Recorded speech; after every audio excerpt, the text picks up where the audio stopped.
They laughed when poor girl applied to be vampire Princess Tutor, until she spoke in ancient vampire. Even from a distance, the castle loomed like a shadow against the blood-red sky. Its towers pierced the clouds, sharp and imposing, and its walls seemed older than time itself. The wind howled through the cliffs, carrying with it whispers of curses, secrets, and memories too long buried. She paused for a moment to steady herself. Many had warned her against this journey, telling her that a mortal girl had no place in a world of vampires, kings, and ancient grudges. But Alara had never been one to listen to warnings. Her love for knowledge and her courage, though whispered as recklessness by others, drove her forward. Today, she would enter the heart of that dark world and apply to be the tutor of the infamous vampire prince, Kale. The gates of the castle creaked open as she approached. Two tall, pale guards gave her a long, silent stare before stepping aside. Their eyes were black pools, unreadable and unnerving. Alara swallowed, her heartbeat echoing in her chest like a drum.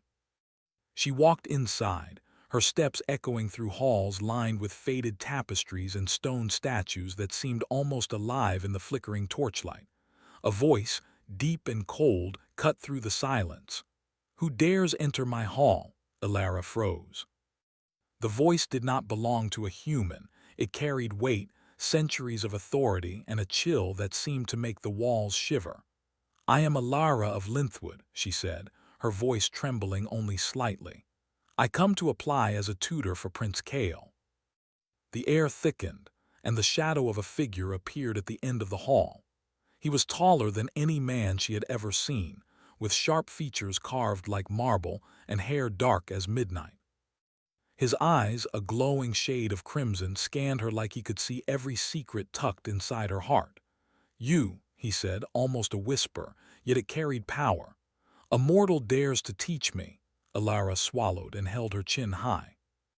"I am not here to teach you as one might teach a child. I can guide, explain, and challenge. I can speak the languages of your ancestors and understand the histories that even your court has forgotten." The prince's lips curved into a faint, incredulous smile. "And you think this is enough to survive here?" Before she could answer, a group of courtiers appeared from the shadows, their laughter echoing off the high ceilings. "A mortal girl here, to tutor the prince. This is the most foolish thing I've ever heard." One of them sneered. Another added, "She will be gone by nightfall, mark my words." Alara's stomach tightened, but she did not retreat. "Perhaps," she said quietly, "but it is better to try and fail than never to know the power of what could be." The laughter faltered, a pause spreading through the hall as if her words had brushed against something old and forgotten. Kale stepped closer, his gaze never leaving her. "Very well," he said, "you may try. But know this, mortal, the halls of this castle are no place for weakness. One misstep and even the walls will not save you." Alara nodded, feeling a mixture of fear and determination. She had expected challenges. She had not expected the raw, piercing intensity of Kale's stare. Her first lesson was scheduled in the prince's private chamber, a room of dark mahogany and ancient scrolls stacked in precarious towers. The air smelled of dust, old parchment, and something faintly metallic that made her stomach twist. Kale was already seated at a large desk, his posture regal yet relaxed. He held a quill loosely in his hand, tapping it against the table with a rhythm that seemed almost impatient. "Let us begin," he said without looking up. Alara opened her notebook, her fingers trembling slightly as she prepared to speak. "I have studied the languages of your people," she said, "including the ancient vampire tongue, which even some scholars of your court have forgotten." Kale finally lifted his gaze, his eyes narrowing. "The ancient vampire tongue, a mortal," he laughed, a low, cruel sound. "You are daring, perhaps foolishly so. Speak it then if you truly know it." Alara's throat tightened. This was the moment she had prepared for, yet the weight of centuries seemed to press down on her. She took a deep breath and began to speak. At first her voice was soft, almost uncertain, but as she continued it grew stronger, more commanding. The words were foreign to human ears, but they carried authority, history, and an almost tangible resonance. As she spoke, the very shadows in the room seemed to shift and gather, responding to the language. The courtiers who had gathered outside the chamber fell silent. Their whispers died, replaced by a palpable tension. Cale's eyes widened, and the quill in his hand slipped from his fingers onto the desk with a soft thud. "You," he said, his voice barely above a whisper. "You speak as if you were born in the blood of my ancestors." Alara met his gaze, holding steady.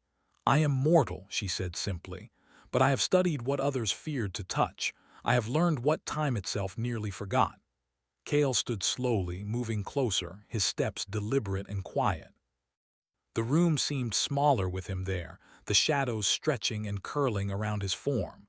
"Most mortals would crumble under the weight of such knowledge," he said, his voice lower now, almost reverent.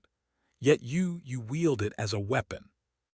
Alara's heart raced, a strange mixture of fear, pride, and something she could not yet name. She had never felt eyes like Cale's upon her, eyes that seemed to pierce her very soul, looking for secrets she had not even admitted to herself. "You have potential," Cale continued, circling the desk as if testing her resolve. "Potential and audacity, dangerous traits for a mortal." "I did not come here to be safe," Alara said. Her voice was steady, and she felt the truth of her words resonate within her. "I came here to learn, to teach, and to challenge. If you would have me, I will give all that I have." For a long moment, Cale said nothing. Then slowly he extended a hand, not in threat but as a gesture that was almost an invitation. "Then we shall see if your mortal courage can match the weight of centuries," he said. Alara took his hand, feeling the chill that radiated from him, the cold that could freeze blood, and yet there was a warmth beneath it, something human, buried, and cautious. In that instant, she realized that this was more than a tutor's challenge.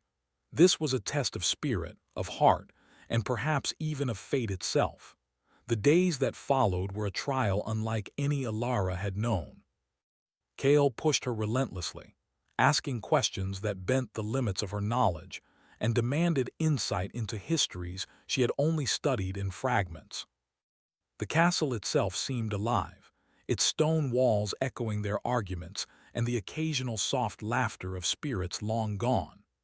Alara discovered that Cale was both brilliant and dangerous, his mind sharp as a blade and his emotions guarded like a fortress. He would challenge her at every turn, sometimes with words, sometimes with silence. She learned to read his moods like the tides, to navigate the delicate line between courage and caution. One evening, as a storm raged outside, Alara found herself in the library, poring over an ancient manuscript. Cale appeared behind her, silent as the shadows themselves. She did not flinch, though her heart beat faster at the sound of his approach. "You are relentless," he said softly. "Few mortals would persist with such determination." "I have no choice," Alara replied, glancing over her shoulder. "This is what I came for, to face challenges, to learn, and to understand you." Cale's gaze lingered on her for a long moment, something unreadable in his expression. Then he turned and left, the storm outside seeming to echo the turmoil within the castle and within her own heart. As she closed the manuscript and looked out the rain-streaked window, Alara realized that she had entered a world far beyond her imagination. A world of shadows, power, and ancient mysteries. A world where one wrong move could end everything. And yet she felt a strange hope, a pull she could not resist. For in the heart of darkness she had glimpsed a light, an ember of trust, of connection, and perhaps of something deeper, something dangerous to feel. The castle was vast, the nights were long, and the prince was unknowable. But Alara had arrived. She had spoken the language of the ancients. She had met the gaze of a vampire prince, and she would not leave, not yet. For the first time, Cale felt a stir of curiosity he could not ignore. And for the first time, Alara felt a thrill that was equal parts fear and fascination. The game had begun. And neither of them knew who would win, or lose. The morning light barely reached the tallest towers of the fortress. Inside the castle, shadows lingered like living creatures, stretching across the walls as if reluctant to leave. Alara walked down the grand corridor, her steps careful on the cold stone floor. Today, her lesson with Kale would go deeper than any previous one. She could feel it. There was a tension in the air, as if the castle itself held its breath, waiting for something to awaken. Kale awaited her in the library, his crimson eyes tracing the edges of the room. He had not yet turned to greet her, his back straight, his posture perfect, yet commanding. Even after days together, the prince remained unreadable. There was no warmth in his initial glance, only curiosity and the faintest trace of something older, a sadness she could not yet name. "Alara," he said without turning, "you have come. Good." His voice, though calm, carried an unspoken challenge. Alara set her satchel down and nodded. "I have prepared today's lesson. We will study the history of your lineage and the ancient codes that govern your people. There are truths hidden even from the courtiers, truths that define who you are." Kale's head tilted slightly, finally meeting her gaze. "Hidden truths. You dare enter the labyrinth of my past." "I do not fear the shadows of your history," she replied. "I believe that understanding them is the only way to control them, or perhaps to free yourself from them." The prince's expression darkened. His eyes, crimson against pale skin, seemed to flicker with pain. "Free myself," he murmured, almost to himself. "Do you think any mortal can understand the curse I carry?" Alara's fingers brushed over the leather of her satchel, as if drawing courage from its familiar weight. "Perhaps not fully, but I can try, and sometimes trying is all one can do." Kale finally turned to her, his eyes intense. "Speak then," he commanded. "Tell me what you know of my family's curse and why it has haunted us for centuries." Alara took a deep breath, opening a parchment she had studied for days. "Long ago," she began, "your family was bound by a pact. An ancient betrayal left a mark upon your bloodline. Every heir has carried it, though few understand its depth. Your ancestors sought power beyond mortality, and in doing so, angered forces older than your castle. The curse was born of pride, fear, and betrayal." Kale listened silently, though his jaw tightened as each word reached him. Alara continued, her voice steady, each word chosen carefully as if she were performing an incantation. "The curse does not merely punish," she said. "It binds, it isolates. It twists the soul until the bearer forgets trust, love, and hope. And yet, there is a way to survive it. Knowledge, loyalty, and courage, these are keys the bloodline has forgotten. Perhaps you have not." For a moment, the library was silent. The only sound was the faint crackle of torches along the walls. Kale's crimson eyes studied her, searching, probing. "You speak with authority," he said finally. "Yet you are mortal. How do you claim such knowledge?" Alara met his gaze evenly. "Because I have studied what others fear. Because I have learned to listen to the shadows and the voices of the past. Knowledge belongs to those who seek it, not to those born into it." Kale stepped closer, circling her slowly, his presence a shadow that pressed in on all sides. "You are bold," he said, "bold enough to enter a world that would destroy ordinary mortals, bold enough to speak words that even my scholars dare not utter, and bold enough to look at me and not blink." Alara's heart raced, but she did not falter. "I am not ordinary," she said quietly, "and I did not come here to blink." Kale's lips curved into a faint, almost amused smile. "Perhaps not, but there is danger in what you do. The court whispers against you. They fear what you might uncover. And some would rather see you gone." Alara's brow furrowed. "Who?" she asked. He shook his head slowly. "Names are not important yet. What matters is survival. You must learn to walk the line between courage and recklessness. One misstep could cost more than your pride." The lessons continued over the following days, each session unraveling layers of Kale's history and the curse that bound him. Alara discovered that Kale was not merely cruel or distant by nature. He had been forced into isolation by centuries of fear, suspicion, and the relentless shadow of his family's past. One evening, she ventured deeper into the fortress than she had ever dared. She had found a hidden chamber, a place the courtiers seemed to avoid. The room was filled with old relics, portraits of ancestors whose eyes seemed to follow her every move, and manuscripts written in languages she had only partially deciphered. Kale appeared behind her silently as if summoned by her presence alone. "Few mortals have found this place," he said softly. "Fewer still dare touch what lies within. You are different." "I am only curious," she replied, running her fingers over a dusty manuscript. "And perhaps I wish to understand you." The prince's crimson eyes softened for the first time, revealing a flicker of something human beneath the centuries of armor he wore. "You are brave or foolish," he murmured. "Perhaps both, but I will admit it is refreshing." Alara felt a warmth in her chest, a connection she could not explain.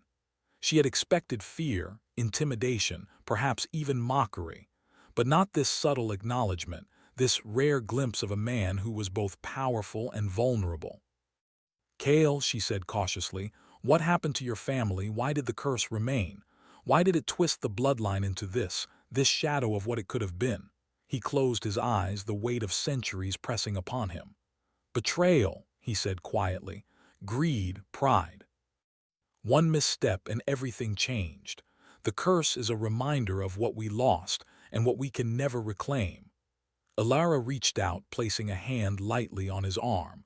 "Perhaps it is not too late. Perhaps we can reclaim something together."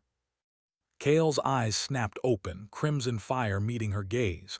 "Together," he repeated, his voice a mixture of surprise and something unspoken, something dangerous.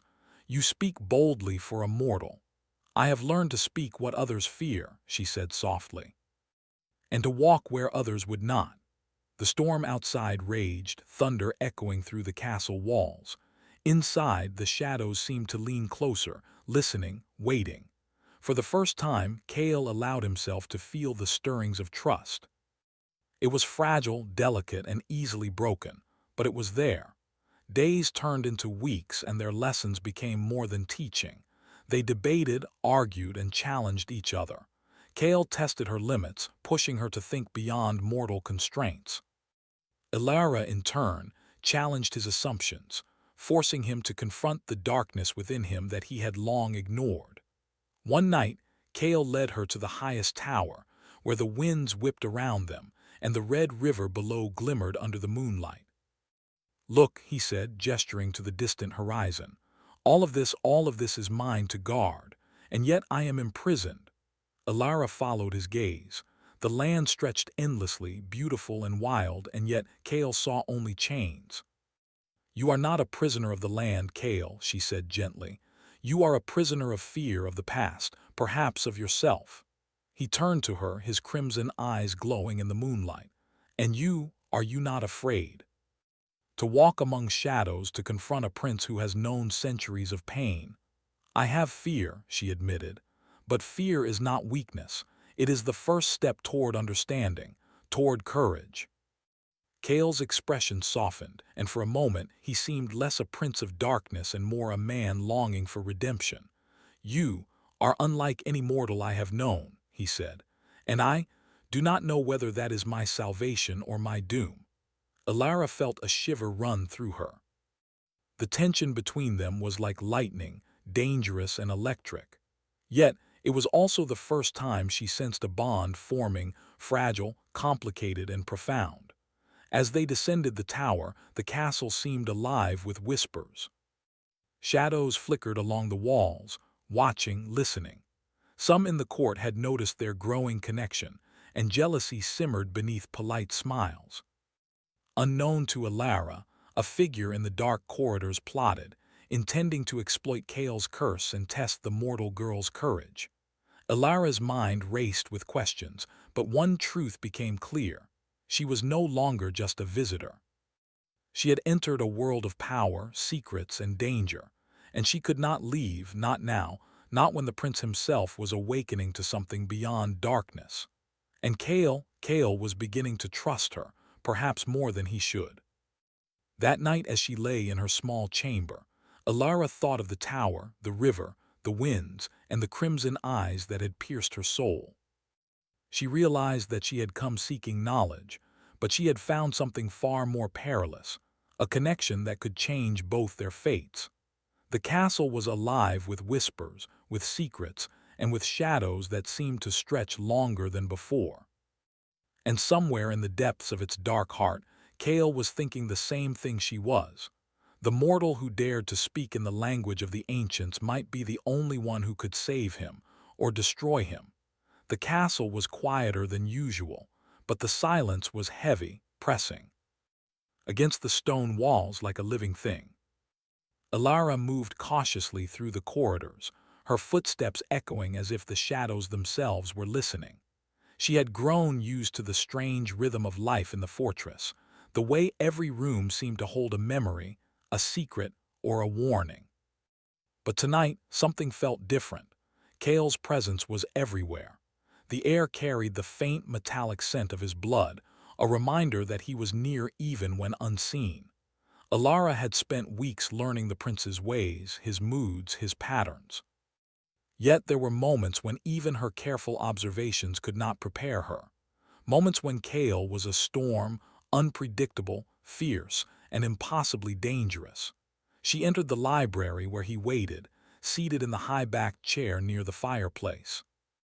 The flames danced in the hearth, casting long, flickering shadows. Kale's eyes glowed crimson in the dim light and his expression was unreadable as always. "Alara," he said, his voice low, almost a whisper. "Come closer." She obeyed, though her heart raced. There was a tension in his tone that made her wary. "Kale, what is it?" He did not answer immediately. Instead, he rose, moving toward the large windows overlooking the cliffs. "You have learned much," he said finally, "more than I expected of a mortal. You speak in the language of my ancestors, you read their histories, you navigate the shadows of my family's past. And yet, you do not understand the full weight of what it means to carry my blood." Alara's stomach tightened. She had known there was more to Kale's curse than he had revealed, but hearing him speak of it so directly made it real and terrifying. "Tell me," she said softly. "I need to understand, Kale. I cannot help if I do not know." He turned to her, his eyes reflecting the firelight, crimson and dangerous. "The curse," he began, "is more than punishment. It is a chain, invisible but unbreakable. It twists every bond, every loyalty, every feeling. It isolates the bearer, poisons trust, and drives them to fear, even love.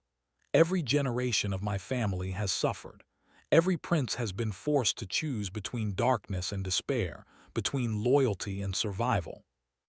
Alara's hand brushed over a nearby table, seeking something to steady her trembling fingers. "Is there a way to break it?" Kale's gaze softened for a moment, almost imperceptibly. "There is, perhaps.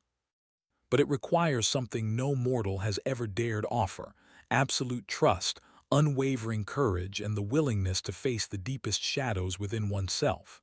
She swallowed hard. "I will try. I will do whatever I can." A shadow passed over Kale's face, a flicker of doubt or perhaps fear. "You risk too much," he said. "This is not a game. If the curse senses betrayal, even from someone who loves me, it will respond. The darkness within me will awaken, and then nothing will save you." Alara stepped closer, meeting his gaze. "I am not afraid." Kale studied her for a long moment, as if weighing her words against the centuries of pain he carried. Then slowly he nodded. "Very well, tomorrow we begin a ritual. It is the only way to uncover the truth of my curse, to confront it and perhaps to tame it." The next day, the castle was alive with whispers. Courtiers moved through the halls with careful steps, their eyes darting to the prince and his mortal tutor. Some watched with curiosity, some with fear, and others with open suspicion. Yet none dared approach. Kale's presence was commanding, and Alara's quiet confidence was unsettling in its own right. They met in the oldest chamber of the castle, a place long abandoned and forgotten. Dust covered the stone floor, and the air smelled faintly of iron and ancient parchment. Candles had been lit, casting a soft, trembling light across the walls. The shadows seemed to shift and twist, responding to the energy between them. Kale began the ritual with a series of chants in ancient vampire. His voice, deep and melodic, resonated through the chamber. Alara watched carefully, repeating the phrases as she had learned, her own voice blending with his, steady and certain. For hours they worked together, uncovering memories buried deep within Kale's blood. She saw visions of betrayal and loss, of family members driven by fear, ambition, and hatred. She felt the weight of centuries pressing down on him, the isolation that had shaped him into both prince and prisoner. Kale's strength faltered at times, the curse responding to the truths they unearthed. Shadows rose along the walls, forming twisted shapes, echoing whispers of anger, despair, and longing. Alara stood firm, guiding him, supporting him, her mortal courage a steadying force. "You are stronger than I imagined," Kale said at one point, his voice strained. "Even now, even in the face of centuries of darkness, you do not falter." Alara's hand brushed his arm. "You are not alone," she said softly, "not while I am here." For a moment the shadows paused as if listening. Then they surged forward again, more intense, more insistent. Kale's eyes glowed brighter, crimson flames dancing within them. The ritual had reached its most dangerous point. "You must face it fully," Alara said, her voice calm despite the tension. "You cannot hide from the curse, not from yourself." Kale closed his eyes, drawing a deep breath. When he opened them, there was a fire in his gaze unlike anything she had seen before, a mixture of fear, determination, and something that felt like hope. "Very well," he said. "Let the curse speak. Let the shadows come. I will not turn away." The chamber grew colder. Shadows stretched and writhed, forming shapes that whispered Kale's deepest fears, his failures, the betrayals of his ancestors, and the isolation that had defined his long life. The curse pressed on him like a living force, seeking to overwhelm him, to break him. Alara stepped forward, her hand resting lightly on his shoulder. "You are not alone," she repeated. "I am here. I will not leave." For the first time, Kale allowed himself to feel something beyond fear. He allowed her presence to anchor him, to steady him against the relentless pressure of the curse. Together they faced the shadows, the voices, and the memories, until the chamber seemed to breathe with a new rhythm, one of calm and understanding. When the ritual ended, Kale sank into a chair, exhausted but free of the immediate weight of the curse. Alara knelt beside him, placing a hand gently on his arm. "You survived," she said softly, her voice filled with relief and awe. He looked at her, his crimson eyes glowing faintly in the candlelight. "No, I did not survive alone," he said. "You were here, you gave me strength. Courage, hope, perhaps even redemption." Alara felt her heart skip a beat. She had not expected him to speak in such a way, to reveal even a fraction of the vulnerability he had so carefully concealed. "Kale, you do not need to face this alone anymore," she said. He studied her, his gaze intense. "Do you understand what this means?" he asked quietly. "The curse is weakened, yes, but it is not gone, and some shadows will never rest until they test us again." "I understand," she said, "and we will face them together." A distant sound echoed through the halls, the soft footsteps of someone watching. Alara's eyes narrowed. "We are not alone," she whispered. Kale's expression darkened and his eyes flared crimson once more. "I feared as much," he said. "There are those in the court who would use this moment to strike at us, to test whether the mortal girl is a threat or a weakness." Alara's pulse quickened, but she did not step back. "Let them try," she said firmly. "I will not falter." Kale's lips curved into a faint, approving smile. "You are braver than many mortals I have known," he said. "Braver than some vampires, too." The shadows in the chamber seemed to shift, almost approvingly, and for a brief moment the castle felt less like a prison and more like a place of possibility. a place where courage, knowledge, and trust could challenge even the oldest curses. But the whispers from the corridors would not be silenced. There were eyes watching them, waiting for a mistake. And in the court, jealousy and suspicion brewed, ready to turn their fragile trust into a weapon. Alara knew the path ahead would not be easy. The curse was weakened, yes, but the true challenge had only just begun.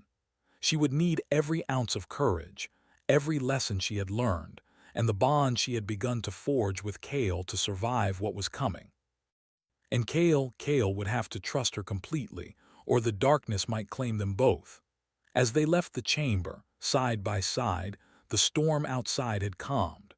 The first light of dawn touched the castle towers, painting them in shades of gold and crimson.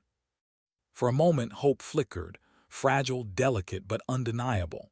Yet the castle held its secrets, and whispers of betrayal lingered in the shadows. Alara knew that tomorrow could bring danger, revelations, or even heartbreak. But for this moment, she and Kale had faced the curse together. And that, she thought, was worth more than any victory she had ever known. The castle was quieter than usual, yet an undercurrent of tension hummed through every corridor. Alara felt it in her bones as she moved toward the grand hall, her leather satchel strapped tightly across her shoulder. The ritual had weakened Kale's curse, but the shadows lingered, whispering and curling through the halls like living smoke. She knew the hardest part was yet to come. Kale waited in the heart of the fortress, standing atop a marble platform in the center of the grand hall. The torches along the walls cast flickering light that painted him in red and gold, and the shadows twisted around him, as if acknowledging his power. His crimson eyes met hers as she entered, and for a moment both were silent, measuring each other, the air between them thick with anticipation. "Alara," Kale said finally, his voice steady but low, "the final stage is upon us. Tonight we face not only the remnants of my curse but the shadows of my ancestors. They will test us. They will test everything we have built together." Alara stepped forward, her gaze unwavering. "I am ready," she said. "We face it together.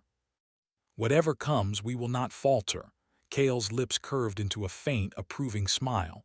"Very well," he said. "Then let it begin." The hall grew colder as the first shadows rose from the floor, forming shapes of twisted memories. Faces of Kale's ancestors, eyes accusing, mouths twisted with anger and betrayal.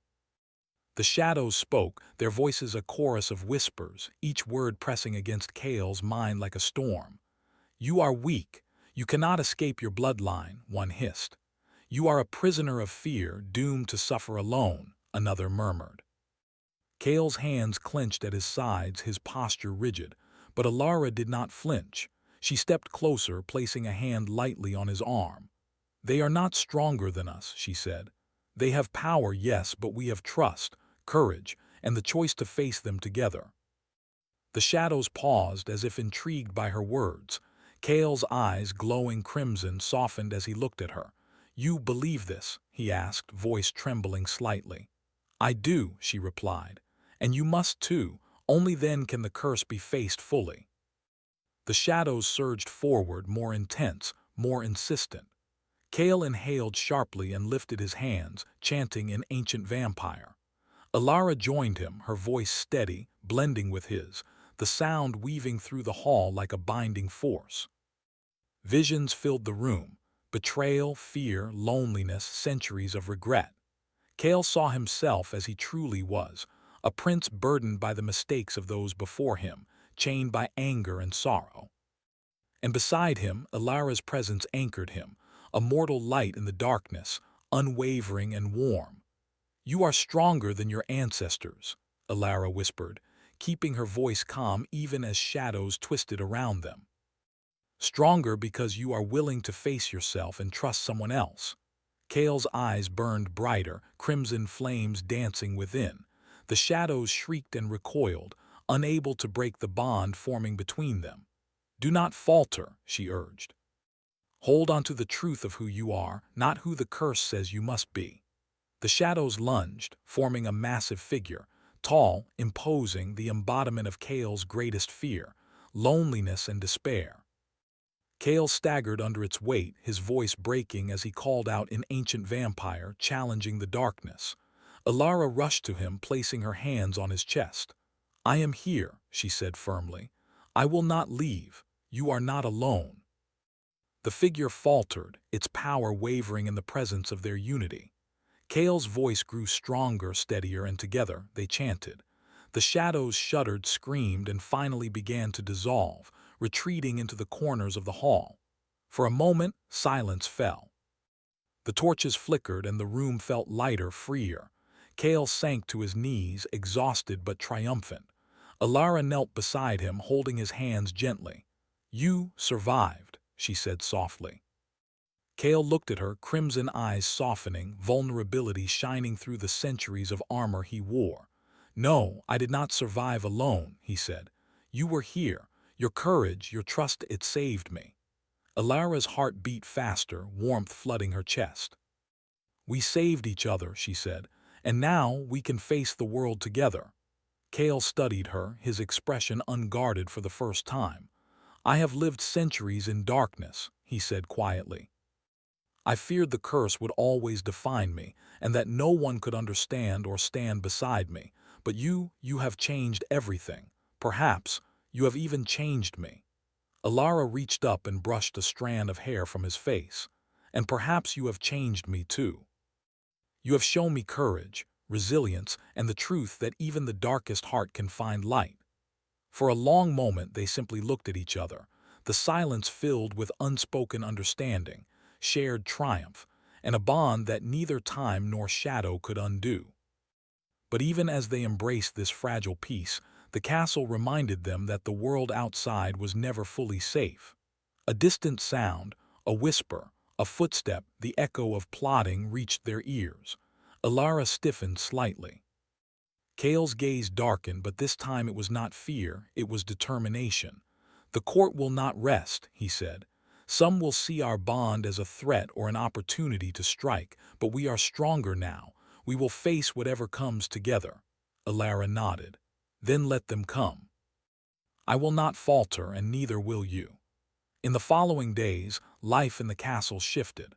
The court, initially wary of the mortal Tutor, began to see her strength, her courage, and the way she had helped the prince confront his deepest fears. Jealousy simmered in some, but respect grew in many. Kale, once distant and cold, allowed himself moments of warmth and laughter with Alara, discovering emotions he had long thought lost to him. One evening, as the sun set over the Crimson River, Kale took Alara to the highest tower. The wind whipped around them, carrying scents of wildflowers and stone. The sky was painted in shades of gold, red, and violet. "You have given me more than freedom from the curse," Kale said softly. "You have shown me trust, companionship, and perhaps even something I never believed I could feel again, hope." Alara smiled gently. "And you have given me courage, insight, and a bond I could not have imagined. We have faced shadows together and emerged stronger." Kale reached for her hand, intertwining their fingers. "Then let us face the future the same way," he said, "side by side. Whatever comes, we will endure it together." A breeze swept through the tower, carrying with it a sense of renewal. The castle, once a place of shadows and fear, now felt alive with possibilities. Alara looked at Kale, and for the first time she saw not just the prince but the man, the one who had been shaped by centuries of darkness, yet capable of love, trust, and redemption. They stayed there long after the sun had dipped below the horizon, watching the first stars appear, and in that silence a promise was made: to face the shadows, to protect each other, and to carry forward a bond that could withstand time, darkness, and even the deepest curses. In the weeks that followed, the castle became a place of learning, growth, and understanding. Kale embraced his role as a prince without fear, guided not by curse or expectation, but by wisdom, trust, and the connection he shared with Alara. She continued to teach, but their lessons had grown into something more profound, a partnership built on respect, courage, and the shared experience of confronting darkness together. And though whispers of envy and suspicion still lingered in the corridors, Kale and Alara faced them with calm confidence. They had survived shadows far older and darker than any court intrigue. They had confronted the curse, faced the weight of centuries, and emerged transformed. The castle walls, once oppressive and menacing, now seemed alive with light and possibility. The shadows were still present, yes, but they no longer held power over the prince or his mortal companion. Together, they had reclaimed a measure of freedom that had seemed impossible, and in doing so, forged a bond that could not be broken. As dawn broke one morning, painting the towers in gold and crimson, Kale and Alara stood side by side at the highest balcony. The river below sparkled like molten fire, and the wind carried a promise of new beginnings. Kale turned to her, crimson eyes softened with emotion. "We have faced darkness and survived, and now the future is ours." Alara smiled, her heart full. "Yes," she said softly, "the future is ours together." And in that moment the castle itself seemed to sigh, the shadows retreating into corners, leaving behind warmth, light, and the undeniable truth. Even in a world of curses and centuries-old fears, love, trust, and courage could create a light that would endure beyond the darkest. Night. The mortal tutor and the vampire prince had faced the impossible. They had conquered shadows, untangled curses, and discovered the strength of their bond. And as they stood together, hand in hand, the castle, the world, and even time itself seemed to acknowledge one simple truth. Some connections are eternal, forged not by blood or power, but by courage, trust, and the choice to face darkness together. For Kale and Alara, the shadows of the past no longer held dominion. They had found redemption, light, and each other. And though the future might still bring trials, one thing was certain: they would face it as one, unbroken and unafraid.